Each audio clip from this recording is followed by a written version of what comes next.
LCM and HCF for all competitive exam.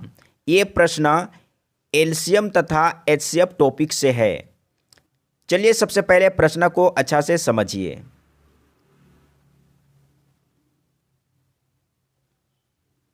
वह बड़ी से बड़ी संख्या ज्ञात करो जिससे 590, 908, 1014 को भाग देने पर प्रत्येक दशा में समान शेष बचे। वेरी सिंपल प्रश्न है, एक बार कॉन्सेप्ट को समझ लेंगे फिर कभी कोई दिक्कत नहीं होगा।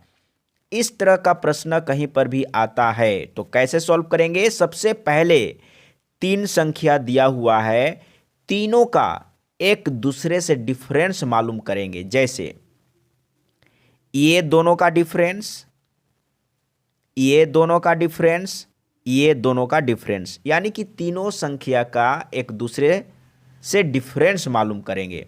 मैं एक बार लिख के बता देता हूं। सबसे पहले 908 में माइनस करेंगे 590, ये दोनों संख्या का डिफरेंस हो गया। अब ये दोनों का डिफरेंस मालूम कर लेते हैं तो क्या होगा, 1014 माइनस 590। इसके बाद ये दोनों का डिफरेंस मालूम कर लेते हैं, 1014 माइनस 908। माइनस करने के बाद संख्या कितना होगा, इसको माइनस करेंगे तो होगा 318।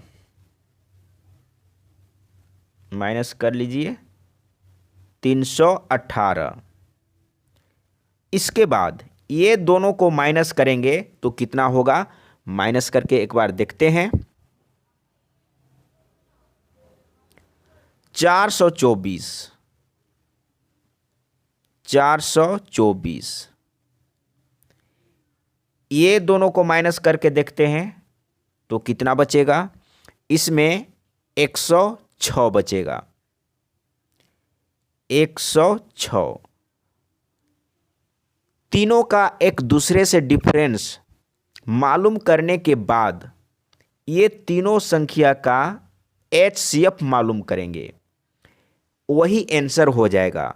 एचसीएफ क्या होता है, तीनों संख्या को छोटा छोटा टर्म में तोड़ेंगे, उसके बाद देखेंगे कि तीनों संख्या में क्या कॉमन है, कॉमन ही एचसीएफ होता है। जैसे,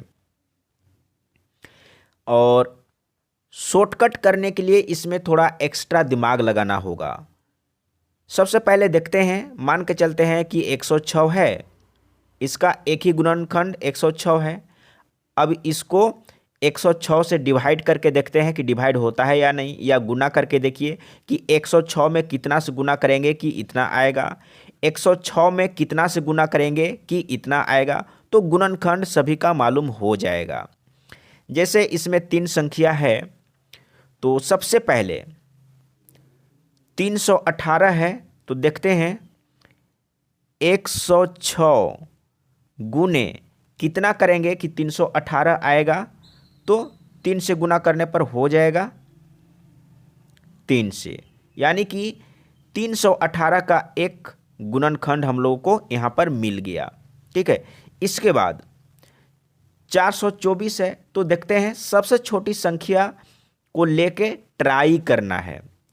जैसे 106 में कितना से गुना करेंगे कि 424 आ जाएगा, तो देखिए चांस है कि 106 में 4 से गुना करने पर हो जाएगा। जैसे 4 छक 24 और 4 एकम 4 हो गया।